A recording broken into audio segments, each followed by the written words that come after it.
أعوذ بالله من الشيطان الرجيم بسم الله الرحمن الرحيم رب اشرح لي صدري ويسر لي أمري واحلل عقدة من لساني يفقهوا قولي আপনারা আমরা জিন মানে তথাকথিত পীর এবং আউলিয়াদের জিন জাতির সাথে যে সমঝোতার সম্পর্ক সেটা নিয়ে কথা বলছিলাম এবং এটা হচ্ছে যে যারা একদম মানে যারা হচ্ছে জিন মানে মানে যারা হচ্ছে জিন নিয়ে কারবার করে একদম স্পেসিফিক্যালি, ঠিক আছে, এবং দে আর ওয়েল অ্যাওয়্যার তারা কি করছে না করছে, এটা হচ্ছে সেই সেগমেন্টের কথা বলা হচ্ছে। হ্যাঁ, আরেকটা হচ্ছে যে মানে তারা গোপনে এই জিনিসগুলা করতেছে, মানে পাবলিকলি তো তারা এই জিনিসটা বলবে না যে আমার শিরক বা কুফরি করতে হচ্ছে। আরেকটা হচ্ছে আপনার মানে মানে অজ্ঞ সম্প্রদায় আর কি, যেটা হচ্ছে যারা এমনি কিছু হলেই তাবিজ পড়তেছে বা তাবিজ দিচ্ছে, ঠিক আছে। এখন এই তাবিজের ঘটনাটা কি? তাবিজের ঘটনাটা একটু বলাটা জরুরি যে আপনার তাবিজের ব্যাপারে আমি একটা জিনিস খুব মানে আমার কাছে মনে হয় যে আমরা ইসলামে আসার পরে অনেক বড় বড় অনেক কিছু করার চিন্তা করি, কিন্তু একটা জিনিস দুইটা জিনিস আমাদের মানে আমি খুব এমফাসাইজ দিই, সেটা হচ্ছে যে একটা হচ্ছে তাবিজের ব্যাপারে মানে শিরকের ব্যাপারে সেন্সিটিভিটিটা তৈরি করা। ধরেন আপনি দেখলেন যে কারো গায়ে আগুন ধরে যাচ্ছে, অন্যায় আগুন ধরে যাচ্ছে, আপনি তো তাকে ইমিডিয়েটলি এটা বলবেন, তাই না? আপনি চিৎকার করে উঠবেন, আপনি কখনোই তাকে ওই জায়গায় রেখে যাবেন না। কিন্তু সে আপনার যত বড় শত্রুই হোক, তার সাথে আপনার যত ঝামেলাই থাকুক, তো যদি এমন হয় যে আপনি বুঝতে পারতেছেন যে এখনই তার গায়ে আগুন লাগবে, আপনি ইগো ধরে রাখবেন না, আপনি চেষ্টা করবেন অ্যাট ইউর বেস্ট তাকে জানানোর যে হ্যাঁ তার বাসায় আসলে আগুন লাগতে পারে, অথবা কারো হচ্ছে ক্যান্সার মানে কিছু হলে তার কোনো একটা কাজ করলে তার একটা লাইফ থ্রেটেনিং ডিজিজ হবে কনফার্ম, আপনি কিন্তু অবশ্যই তাকে এটা জানানোর চেষ্টা করবেন। কিন্তু দেখা যায় যে পরকালের ব্যাপারে বা শিরকের ব্যাপারে আমাদের সেই সেন্সিটিভিটি নাই। যে চোখের সামনে আমাদের আত্মীয় স্বজনদের মধ্যে, আমাদের পাড়া প্রতিবেশীদের মধ্যে, আমাদের হয়তো বা কাজের বুয়ার বাচ্চা, এদের এদের এরা হচ্ছে হরহামেশা আমাদের সামনে আমাদের সামনে তাবিজ পরে ঘুরে বেড়াচ্ছে, আমাদের কিছু হচ্ছে না, আমরা তাদেরকে কিছু বলতেছি না। হ্যাঁ, একটা হতে পারে যে বললে শোনে না, আমরা তাদের মানে আমরা কোনো একবার বলে আমরা হয়তো রেখে দিচ্ছি, আমরা হার্ড লাইনে যাচ্ছি না বা সফট লাইনেও আমরা চেষ্টা করছি না, এটা একটা প্রবলেম। দ্বিতীয়ত হচ্ছে যে তাবিজ নিয়ে আমরা পড়াশোনা করে বা তাবিজ নিয়ে আমরা জানি না যে মানে তাবিজের ঘটনাটা কি আসলে। ধরেন আপনাকে কেউ বললো যে এখানে আসলে আয়াতুল কুরসি লেখা আছে, অথবা এখানে সূরা ইয়াসিন লেখা আছে, গাছপালা কুল হল্লা লেখা আছে এই তাবিজটার ভেতরে। আমরা যেটা করি সেটা হচ্ছে যে আমরা কখনোই এটা খুলে চেক করি না যে আসলে লেখা আছে কিনা, ঠিক আছে। সো আপনারা একটা জিনিস চিন্তা করেন যে একটা কাগজ, তাবিজগুলো যেটা হয় যে একটা কাগজের মধ্যে আসলে কি সূরা ইয়াসিন কখনো লেখা সম্ভব? একটা কাগজের মধ্যে আসলে আপনি আচ্ছা সূরা ইয়াসিন তো বাদ দিলাম, কুল হুয়াল্লাহ কি আসলে লেখা সম্ভব? একটা কাগজে কুল হুয়াল্লাহ লিখতে যতটুকু লাগে সেটাকে তারপরে আবার করে ভাঁজ করে, ঠিক আছে, ভেরি ডিফিকাল্ট। হতে পারে হয়তো আমি সম্ভাবনাটাকে একেবারে উড়িয়ে দিচ্ছি না, but in general it is very difficult যে ওখানে আসলে আল্লাহর কালাম লেখা আছে। যদি আল্লাহর কালাম লেখা থাকে, ঠিক আছে, তাহলে সেটা ব্যবহার করা যাবে কি যাবে না সেটা একটা ডিফারেন্ট আলোচনা, আমি আলোচনায় আসবো ইনশাল্লাহ। কিন্তু আপনার ইন জেনারেল সাধারণত যেটা হয় সেটা হচ্ছে ওখানে লেখা থাকে না। কি লেখা থাকে আসলে? বিভিন্ন কোড লেখা থাকে, বিভিন্ন কোড, যেটাকে সংখ্যা তত্ত্ব বলে। যেমন আপনারা হয়তো অনেকেই জানেন যে আমরা জানেন না হয়তো বা আমার অডিয়েন্সটা এখন হয়তো বা অনেক ইয়াং, তারা ছোটবেলায় 786 লিখতো কিনা বা আপনারা আদৌ সে জেনারেশন কিনা। আমরা যখন ছোটবেলায় চিঠি লিখতাম, আমাদের মা বাবারা যখন চিঠি লিখতো তখন দেখতাম যে উপরে 786 লিখতো। 786 মানে কি? 786 হচ্ছে বিসমিল্লাহির রহমানির রহিমের কোড। 786 লিখলে আর বিসমিল্লাহির রহমানির রহিম লেখা লাগে না, ঠিক আছে। এবং আমাদের বাসায় ছোটবেলা থেকে যে কোরআনটা ছিল, সেই কোরআনের শুরুতে এরকম ছিল যে অমুক সূরার নকশা এই, তমুক সূরার নকশা এই, এখনো আপনি প্রচুর আমাদের এল্ডারলি জেনারেশনকে দেখবেন যে তারা বিভিন্ন ওজিফা পড়ে, যে ওজিফা গুলোতে থাকে অমুক সূরা নকশা এই, তমুক সূরা নকশা এই। কি এগুলো? এগুলো হচ্ছে সংখ্যা তত্ত্ব এই সেন্সে যে আপনার মানে অ্যারাবিক সংখ্যাগুলোকে বিভিন্ন মানে আয়াতগুলোকে বিভিন্ন সংখ্যা দিয়ে প্রকাশ করা হয়, সো ফলে এটা শর্টেনিং হয়ে যায়।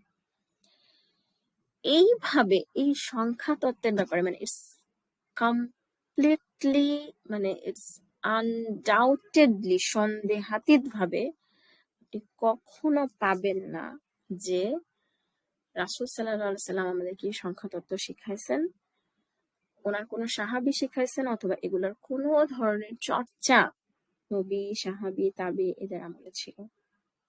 সো কনফার্ম কোরআনকে এইভাবে সংখ্যা দিয়ে প্রকাশ করা বেদআত।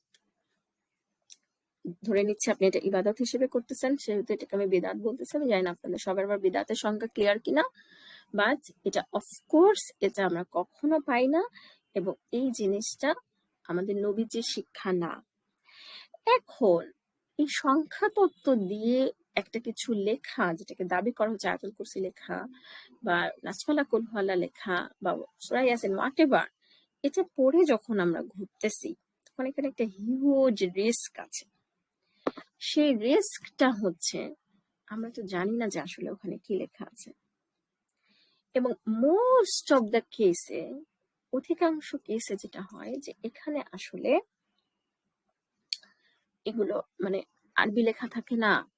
আমি আল কাউথারে একটা কোর্স করেছিলাম, যারা এই রিলেটেড পড়াশোনা করেছিলেন, সেখানে শেখ তৌফিক চৌধুরী উনি খুলে দেখিয়েছিলেন যে এখানে যেটা লেখা আছে সেটা হচ্ছে বিভিন্ন শয়তানের বিভিন্ন নাম। আপনারা দেখবেন যে অনেক সময় বিভিন্ন মানে নকশা থাকে, সার্কেল করে চারদিকে বিভিন্ন দাগ টাগ দিয়ে। আমি জানি না আপনারা কখনো তাবিজ খুলে দেখেছেন কিনা, আমি তাবিজ খুলে দেখেছি। ঠিক আছে, আমি তাবিজ খুলে দেখেছি, এবং খুললে তখন আপনারা দেখবেন যে এগুলো অনেক সময় এগুলো হচ্ছে বিভিন্ন জিনকে ডাকা হয়, বিভিন্ন শয়তানকে ডাকা হয়। সো নিজের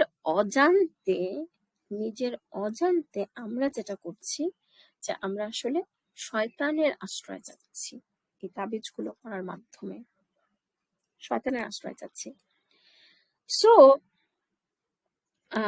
মানে তাহলে এই জিনিসটা কখন হয়, কখন আমরা তাবিজের আশ্রয় নিই বা কখন আমাদের হয়? আপনারা দেখবেন যে যখন আমরা কোরআনকে এই যে আয়াতটা, যে সূরা বাকারার 102 নম্বর আয়াতকে আমরা বলেছি যে কনফার্ম এটা হচ্ছে রুকিয়ার আয়াত, যেটা হয় যে আমরা যেটা করি সেটা হচ্ছে যে আমরা করে ফেলি, আমরা কোরআনকে একটা ট্র্যাশের মতন বানিয়ে ফেলি। ঠিক আছে, যে কথাটা 101 নম্বর আয়াতে বলা হচ্ছে যে আহলে কিতাবদের একদল, এটা আমাদের প্রিভিয়াস আমাদের ওদের ভুলের কথা বলা হচ্ছে, যে ভুল আমরাও রিপিট করতেছি, আহলে কিতাবদের একদল আল্লাহর গ্রন্থকে পশ্চাতে নিক্ষেপ করলো যেন তারা জানি না। এবং আমরা যদি অ্যারাবিক ওয়ার্ডটা জানতাম না, অ্যারাবিক ওয়ার্ড হচ্ছে অ্যাজ ইফ, ট্র্যাশ ক্যানে ছুঁড়ে ফেলা হলো, মানে ইটস নট নিডেড। আমরা বলি না অনেক সময় বাসা পাল্টানোর সময় বলি যে আরে এটা কি লাগবে, চাই না, লাগবে না, ফেলে দাও ফেলে দাও, লাগবে না। কোরআনটাকে আমরা আল্লাহ মাফ করুক আমরা কোরআনটাকে এই পর্যায়ে নিয়ে গেছি যে কোরআনের আয়াত ভেবে আমরা এমন জিনিস পড়তেছি, এমন জিনিস নিয়ে ঘুরতেছি যেটা আসলে কোরআনের আয়াত নাকি। We have no idea, absolutely no idea. কোরআনের আয়াতের নামে আমাদেরকে ওখানে কি ঝুলানো হচ্ছে, আমরা আসলে শয়তানের আশ্রয় চাচ্ছি কিনা, অ্যাবসলিউটলি নো আইডিয়া। ঠিক আছে, সো একটা মুভমেন্ট আমি খুব চাই যে এই মুভমেন্টটা আমার স্টুডেন্টরা বা যারা এটা শুনছেন তারা শুরু করেন, সেটা হচ্ছে তাবিজ খোলো আন্দোলন। ঠিক আছে, এবং এই জিনিসটার জন্য এত ধৈর্য লাগে, যেমন মানে আমি চেষ্টা করি, যেমন আমার এরকম হয়েছে যে আমার শ্বশুর বাড়িতে আমি গেছি বা বিভিন্ন গ্রামে আমি গেছি, কাজের বুয়াদেরকে আমি যখন দেখি, আমি ফার্স্টেই আমি তাদেরকে মানে একটু জড়ায় ধরার মতন করে বা করে যে কেন দিচ্ছেন, এটা তো না জায়েজ, এটা একেবারে করবেন না। আমার এক রিলেটিভের, আমার ব্লাড রিলেটিভ, আমি তাকে মানে আমি তাকে এখনই খোলেন, এই মুহূর্তে খোলেন, এইটা কি, ঠিক আছে? এরকম নানান ধরনের মানে আমি খুবই চেষ্টা করি মানে আমি খুবই চেষ্টা করি এই ব্যাপারটার ব্যাপারে ভোকাল হওয়ার জন্য, এবং যারা এই রেকর্ডিংটা শুনছেন আমি তাদেরকেও অনুরোধ করব যে তাবিজের এগেনস্টে আপনারা ভোকাল হন। এখন প্রশ্ন হচ্ছে যে আচ্ছা ঠিক আছে, আমি আপু এতক্ষণ ধরে যা বললেন সেটা তো হচ্ছে যে যখন হচ্ছে এগুলাতে আসলে থাকে না, হোয়াট ইফ আমি খুলে দেখলাম যে আসলে কোরআনের আয়াত লেখা আছে, আসলেই সূরা নাসপালা কুলহাল্লা লেখা আছে। এই জায়গাটা নিয়ে আলেমদের মধ্যে মতভেদ আছে যে তাহলে কি আমি এটা করতে পারি কিনা। হ্যাঁ, মানে অনেকে বলেন যে কোন কোন সাহাবীর এরকম তারা রেফারেন্স টানেন যে তারা বাচ্চাদের ক্ষেত্রে এটা অ্যালাউ করেছেন, বিকজ মানে থট প্রসেসটা এরকম যে বাচ্চারা তো নিজেরা নিজেরা পড়তে পারে না, তখন এটা লিখে রুকিয়ার মানে আয়াতুল কুরসি অথবা নাসপালা কুরআন কিছু একটা লিখে তাদের সাথে যদি থাকে তাহলে এটা তাদের জন্য মানে মানে ওই শিফা হিসেবে কোরআনকে রক্ষাকর্তা হিসেবেই ব্যবহার করা হচ্ছে, কিন্তু ওরা যেহেতু নিজেরা নিজেদের প্রোটেকশন নিতে পারছে না সেটা বাচ্চাদের জন্য অ্যালাউড। এরকম কিছু কিছু ন্যারেশন একেবারে যে আমরা পাই না তা না। এখানে কয়েকটা লুপ হোল আছে। প্রথম লুপ হোল হচ্ছে ঠিক আছে বাচ্চারা পড়তে পারে না, আমি পড়ে বাচ্চাকে ফু দিব, number one loop hole. Second loop মানে মানে এই আর মানে যারা কোরআনের আয়াত লেখা আছে তারপর সেটাকে জায়েজ বলেন। দ্বিতীয় হচ্ছে যে কোরআনের আয়াত তো আসলে এই জন্য নাজিল হয় নাই। হ্যাঁ, কোরআনের আয়াত নাজিল হয়েছে আমরা সেটা বুঝবো, ধারণ করব, এবং আমি নিজে এটাকে শিফা মনে করে আমি এটাকে পড়বো। সো মনে করেন যে আপনি হচ্ছে যেটা জাকির নায়কের ফেভারিট, যে আপনাকে প্রেসক্রিপশন দেওয়া হলো, আপনি সেই প্রেসক্রিপশনটা লিখে তাবিজ বানিয়ে আপনি গলায় নিয়ে ঝুললেন, তাহলে কি আপনার অসুখ ভালো হবে, নাকি আপনাকে প্রেসক্রিপশনটা পড়ে সে অনুযায়ী ওষুধ কিনে ওষুধ খাইতে হবে? হ্যাঁ, সো রুকিয়ার ব্যাপারটাও কিন্তু এরকম, রুকিয়ার ব্যাপারটা এক্স্যাক্টলি এরকম যে আমাদেরকে হচ্ছে ই করতে হবে, আমাদেরকে এটা নিজেদেরকে পড়তে হবে, আমাদেরকে অর্থগুলা বুঝতে হবে, আমাদেরকে ধৈর্য ধরতে হবে, তাহলে আমরা ইনশাআল্লাহ ইনশাআল্লাহ আমরা এটার উপকার পাবো। এখন আরেকটা প্রশ্ন হচ্ছে যে আসলে এই জিনিসগুলো না মানে এত ডিটেলস, এটা মানে কয়েকটা পর্বে বোঝানোটা আসলে খুব ডিফিকাল্ট, এবং আমি আমি বুঝতে পারছি যে আমি একটু এলোমেলো ভাবে বলছি, আমি ব্রেনে সুন্দর করে স্ট্রাকচার্ড ভাবে এটা উপস্থাপন করতে পারছি না, এটা আমি টের পাচ্ছি। তো আমি যেটা বলতেছি সেটা হচ্ছে যে মানে তাবিজের এই ব্যাপারটা, যে তাবিজ মোস্ট অফ দ্য কেসে এটা ভুয়া হয়, আপনারা এটা খুলে দেখবেন, প্লিজ ব্যবহার করবেন না। এবং মানে তাহলে আমরা আসলে কি করব, ঠিক আছে? এটা নিয়ে আমরা নেক্সট এপিসোডটা এটা নিয়ে কথা বলবো ইনশাআল্লাহ, যে সেলফ রুকিয়ার ব্যাপারটা কি বা রুকিয়ার ব্যাপারটা কি। জাযাকুমুল্লাহ খাইরান শোনার জন্য। সালামু আলাইকুম রাহমাতুল্লাহি ওয়া বারাকাতুহু।